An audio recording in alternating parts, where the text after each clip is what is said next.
السلام عليكم ورحمة الله وبركاته.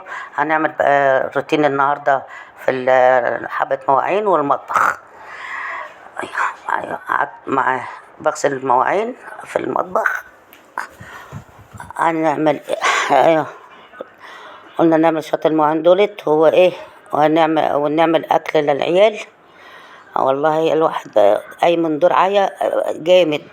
جات لي كورونا، قعدت فيها من شهر 10 لغاية الأسبوع اللي فات ده. رقت منها، جيت أكح جالي فتاء سري ومستنية أعمل عملية والله. بس قلت بقى إيه عالمي، قلت أقوم بقى أتجبر كده. بقالي جي 3 أشهر ما عملتش فيديوهات.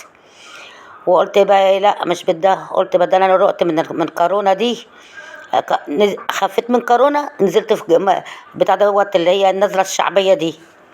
طلعت منها دخلت في فتاء، يعني ورا بعض كده اللي ايه، يعني مش عارفه ايه يعني. بس الحمد لله، الحمد لله يعني. وربنا بيجيبها يعني سليمه ولا يهمنا. اهم حاجه الواحده مش توهم روحها وتقول لك انا هموت ولا كده يعني. لا، خليكي صابره كده وخليكي قويه، وانت هتلاقي كل حاجه مشيت معاك حلو. بس هي لولا بس يعني التعب، البرد دوت بكسر العظم فعلا يعني. هو اللي خلاني طولت في القعده يعني. بس عالمي ربنا الشافي. قلت انت بتقولي يا رب، وبتقعدي تقول اللهم صل وسلم وبارك على سيدنا محمد والشافي. تقعدي تدعي لربنا، ما تدعيش لاي حد.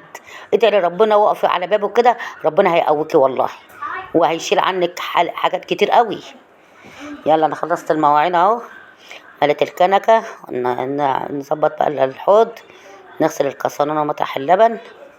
العيال كانوا غالين في لبن الصبح. يلا الواحد اهو بيعمل. هتقعدي تكسلي وهتعملي كده هتعيا اكتر. وانا اكن بصي زي مرض السكر، الواحد بيتعايش مع اي مرض اكنه مرض، زي اي مرض. بس اهم حاجه مش توهمي روحك وتقولي هموت لا لا لا لا، كل دوت كلام.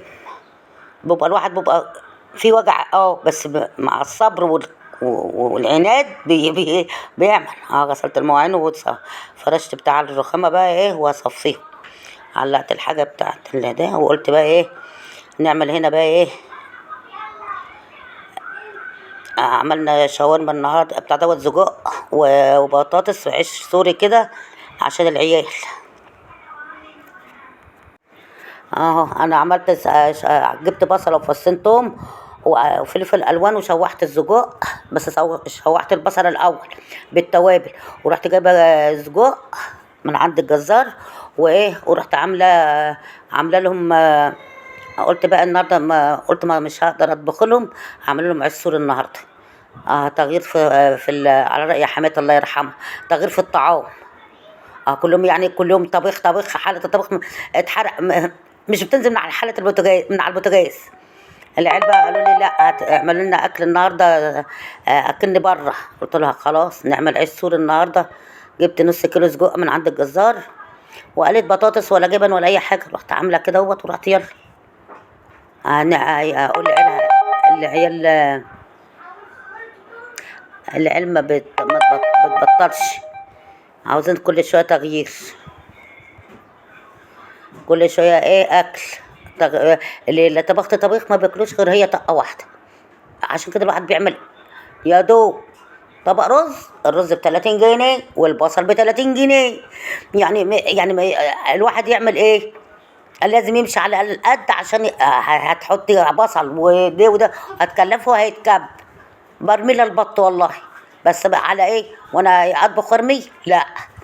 هي بصي اللي عملت عدس بعمل كوبايه واحده، اللي عملت لوبيا بعمل نص كوبايه، واحنا 6 نفار مثلا يعني. ما يا دوب طقه واحده. تاني يوم يقول لك لا طبخ لا مش هناكل طبيخ. غير لنا. اهي البطاطس ب25 جنيه، هي حمار البيت، هي الفلفل والبتنجان وطعميه وفول والفطار. طب هتتغدي برضو نفس وهتتعشي. بقى بنشكل نعمل صينيه بطاطس، نحمر لهم بطاطس نحطها لها في وجبه. الزيت خلص هنا، قلت احط شويه زيت.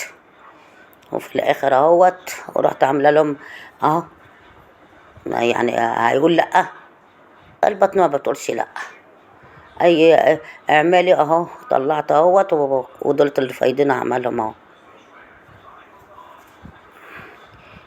اه، طالعين حلوين زي الفل اهو. الرغيف بكام؟ هتروحي تجيبيه بكام دلوقتي؟ اه، اسمها عيش سوري كده اهو. اه، زي الفل اهو. والسلام عليكم ورحمة الله وبركاته. على الله يكون الفيديو عجبكم، واتمنى تشتركوا في القناة. انا بقالي 8